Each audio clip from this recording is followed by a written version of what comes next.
On the record, Your Honor. All right, this would be in case D 518905, Candace McDonald versus Michael McDonald. State your appearances for the record. Russell Collins, bar number 11363, on behalf of the plaintiff who is appearing telephonically. Don Procope is appearing on behalf of the defendant, bar number 6460. He's present, Your Honor.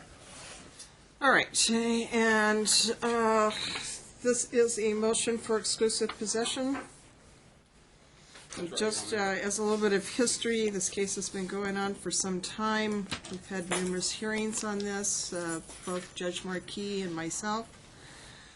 There was a TPO previously issued against dads in effect until June 28, 2017. Orders where the parties were not to communicate with each other by any means. Dad not to possess any firearms until further order of the court. Marital home was to be listed for sale. Dad was previously ordered to enroll in psychiatric counseling and evaluation to determine whether or not his actions will impair his relationship with the children. Court had also expressed concern about him being a possible danger to the children and questions regarding his mental health state. And he was ordered not to have any telephone contact with the children. Parents were to communicate solely through talking parents, and he was to have supervised visitation only through Donna's house. We've had previous hearings. He provided inadequate evidence of his ability to refinance the home to get Mom's name off of the financial responsibility on the home. The court ordered the house to be sold and gave Mom the right to list the house, and if he failed to cooperate, gave the clerk the ability to sign on any paperwork on his behalf. Dad continued to live in the home, has since been arrested and convicted now, and is serving a 120-day, is it a 180-day sentence for the violation of the TPO. All right, and domestic violence. All right. Okay, and Your Honor, after defendant was incarcerated, my client, she retained a real estate agent, and because of his incarceration, the real estate agent went over with a locksmith and changed the locks because he had previously changed the locks, so Candace had no access to the house. After changing the locks, they went back, and a couple days later, and the locks had been changed back. Had been removed and changed. There was a couple doors that the locks were just completely missing. There was a deadbolt, but the doorknob was actually missing on the back door. And we've submitted some of those pictures with our motion that show those locks missing. And with that, Candace has not been able to re-enter the home. We were informed through Mr. McDonald's stepfather that he had been attempting to get family members to bail his cellmate out so that his cellmate could go live at the home. He was going to create a lease so that we would have to go through eviction processors or do whatever it took to get him out before we could sell the house. And based on that conversation, we subpoenaed all of the phone call records from Mr. McDonald since he's been incarcerated up through the beginning, the morning of January 17th. And through those phone conversations, we've found out that both Mr. McDonald and his mother have created a scheme to get his brother Alex to live in the house, that they were going to create a lease, forge Mr. McDonald's signature they discussed, and then have Alex living in the house so that we would have to try and evict him if we wanted to sell. And so that is the impetus behind our motion. We have these phone calls if Your Honor would like to hear them. I have a couple CDs that I can give to counsel and to the court, or we can just play them in open court. There's talk of guns in some of these phone conversations. We know that Mr. McDonald advised I have the to court- object. I apologize.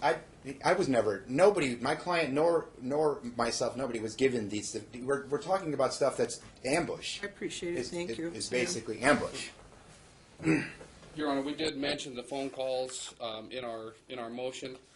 We were just recently provided those phone calls. It was after our motion was actually filed. We didn't even know counsel was retained to be able to provide him with any documentation until this morning when we showed up at court today. They've filed no opposition to our motion. Nothing has been filed.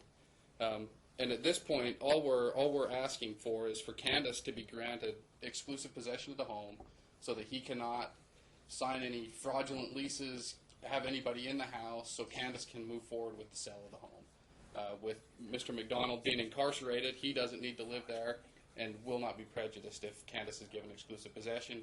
It'll just allow her to get anybody else out of the house that's there. We've even notified Mr. McDonald's family through some letters that they are more than willing to come over, inventory all of his belongings, and remove them from the house so that they have all of his stuff, so nothing is taken, and he retains all that stuff when he gets out. He will still retain his equity share of the home. We just want to get it sold, Your Honor. And with regard to the guns, Mr. McDonald provided an affidavit the last time we were in court, signed by what appears to be his grandfather and grandmother, stating that a .45 pistol is in their safe. Through some of these phone conversations and the talk of guns, when my client went into the home, there was a mountain of ammunition. There were over 2,000 rounds of ammunition for a .45 caliber weapon, a 9mm weapon, 22. We know that a 9mm weapon is registered to Mr. McDonald, but we have no idea. There was 12-gauge shotgun shells, but we don't know where those guns are, and so we're asking that those guns also be turned over. All right. What is his equity share in the home? Do we have any idea? We believe, based on appraisal that Mr. McDonald received a while back, the home is valued around $200,000. There's, I believe, they owe 72, so there's about 130-something thousand. I believe the listing price, and the real estate agent is here right now. I believe the listing price was going to be around $189. And so that would leave a little over $110,000 to $115,000 in equity.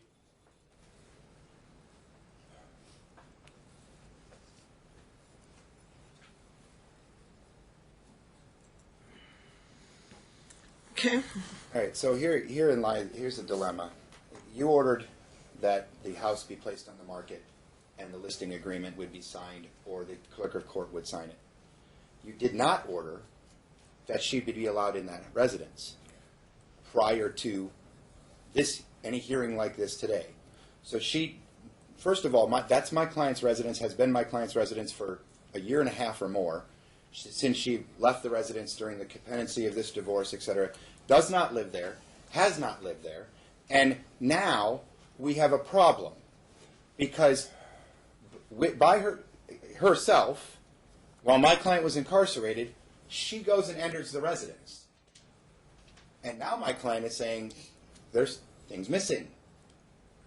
And Of course he's saying well, that. of course, Judge, but the problem is Of course he's saying if that. you can believe it or not, but that it was done incorrectly. He doesn't have a good record with this court as to his Judge, credibility. He's been caught time and time again in misinformation. Okay, but here's the thing.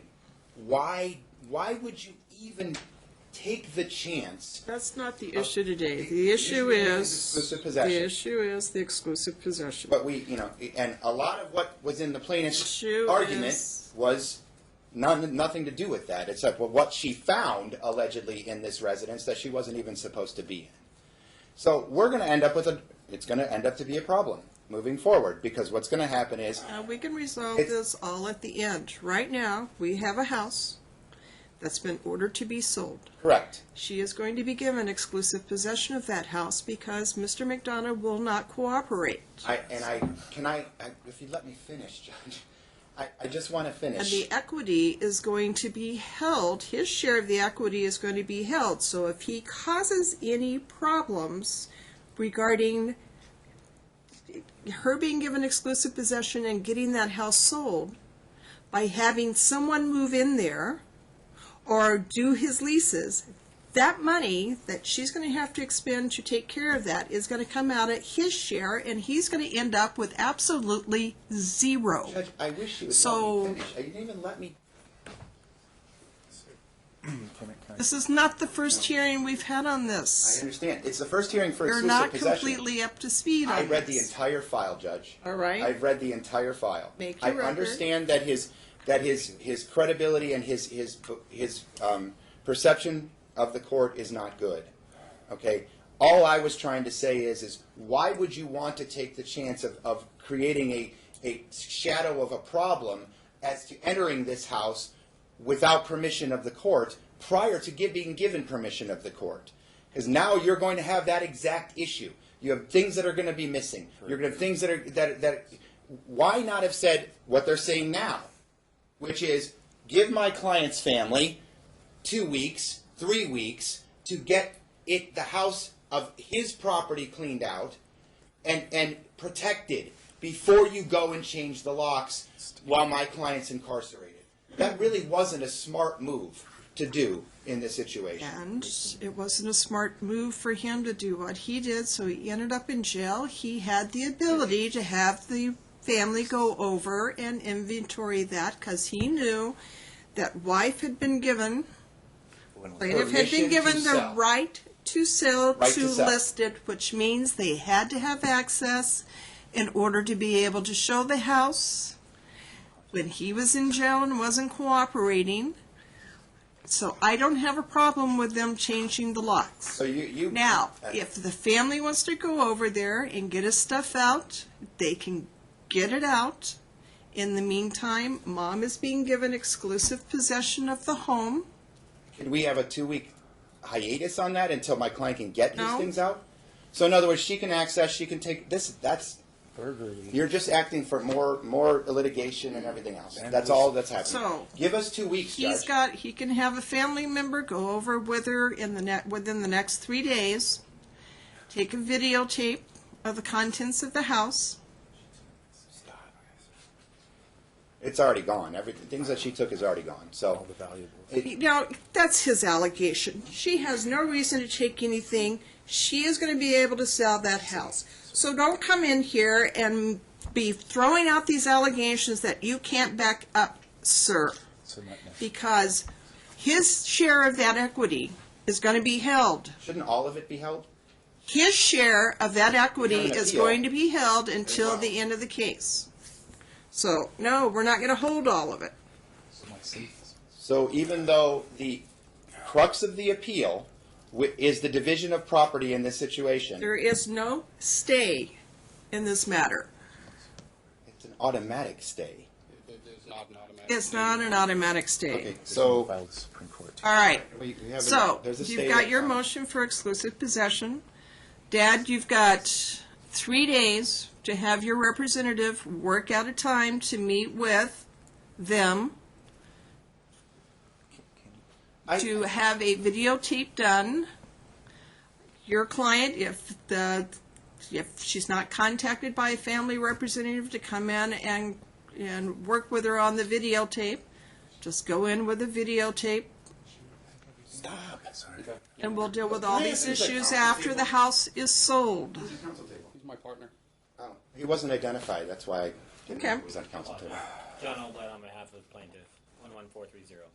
So, you've got your motion for exclusive possession granted. Say 2 words. 30 days. Dad, when you get out of Oh, custody, and Judge, see a psychiatrist. Get your diagnosis. we're mixing two things together. I understand, but Judge, we do have an issue with regard to my client has financial obligations of child support, etc. Obviously, he's not employed We're at the not moment. dealing with that today. And I'll file another motion. Thank you. What I would like to do, though, Judge, is if possible, the motions with regard to lifting supervision and everything else right now are really not right for the court because my client is incarcerated and he's not going to be able to deal with these issues. So anything that my client filed that's set for, The only thing I have today is the exclusive right, but we have possession. hearings set for the next couple weeks. Okay, That- we'll deal with those as those come up. I was hoping to just vacate them now, but that's okay. We'll But we deal can with them. vacate them now. No, we'll deal with them as they come up. That's fine. That's it. I'll talk to you soon, okay? Thank you, sir. Thank you, Your Honor. We're off the record, man. So,